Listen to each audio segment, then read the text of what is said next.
이 조기 대선 가능성, 윤 대통령에 대한 체포영장도 집행이 되고 헌재 탄핵 심판도 지금 속도를 내고 있고 이런 상황에서 조기 대선 가능성은 지금 국민의힘도 현실의 문제로 고민하기 시작한 것 같습니다. 저희 채널A 취재에 따르면 권성동 원내대표가 어제 비공개 의총에서요.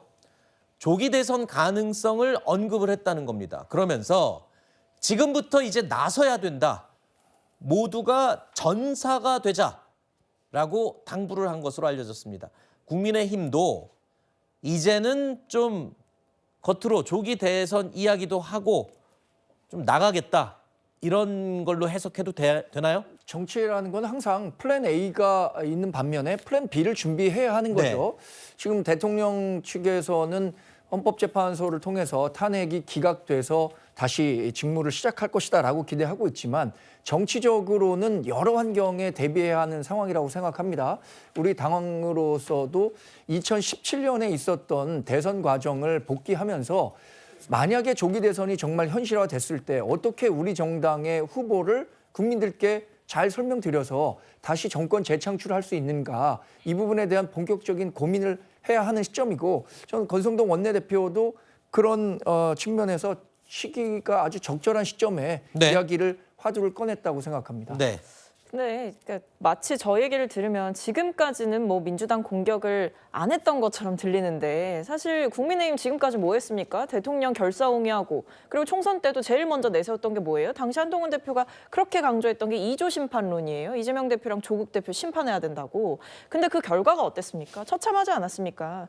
그러니까 대통령의 국정 기조에 대해서 국민들이 심판을 했고 심지어는 그 뒤에는 더 상황이 악화돼서 비상기염이라는 말도 안 되는 사태까지 벌어졌고 대통령에 대한 심판이 법적으로 정치적으로 지금 이루어지고 있는 과정인데 이 속에서도 여전히 정신 못 차리고 또다시 이재명 대표 이야기하고 뭐 민주당 물고 늘어지고 이게 과연 유효한 전략일까요? 왜 실패한 길을 또 한 번 가려고 하는 거죠?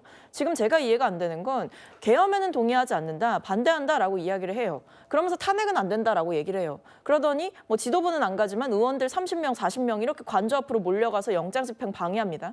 그러니까 이게 과연 지금 여당이 보여줄 모습이겠느냐. 저 같으면 지도부에서 나서서 우리 단체로 석고대죄 한번 하자 이렇게 얘기할 것 같아요. 그 정도의 사안입니다. 그렇게 경제 살려야 된다, 경제가 망해가고 있다 얘기하더니 계엄하고 나서 경제가 더 안 좋아졌어요. 그러니까 국민들이 봤을 때는 아직까지도 국민의힘에서 이재명 대표 이름 얘기 안 하고는 정치를 못하냐 이런 생각이 들 것 같습니다. 네. 이제 권성동 대표의 저 말은 이제 다짐이라고 저는 생각을 하고요. 사실 이제 대선이라는 그 어떤 시간표에 맞춰서 저런 행동을 한다기보다는 네. 좀 체질을 개선하자는 취지로 읽혀져요. 예컨대 어떤 민주당의 사실 반헌법적 어떤 정당의 활동이 있으면, 행동이 있으면, 국회 내에서 어떤 입법이나 탄핵이 있으면 거기에 대해서 규탄하고 말잖아요. 네. 그것을 뭐 고소고발을 하든지 아니면 끝까지 국민께 알리든지 해서 뭔가 결말을 봐야 되는데 보수 정당 그런 그 어떤 그 투쟁 형태가 그렇지 않았거든요. 네. 여기에 대한 자기 반성이라고 보여지고 지금 민주당에서 해왔던 모든 부분들이 왜 법률에 문제가 있는지 헌법에 뭐가 위반되는지에 대해서 일단 정리를 한번 해야 될 것 같아요. 정리해서 네. 어떤 식으로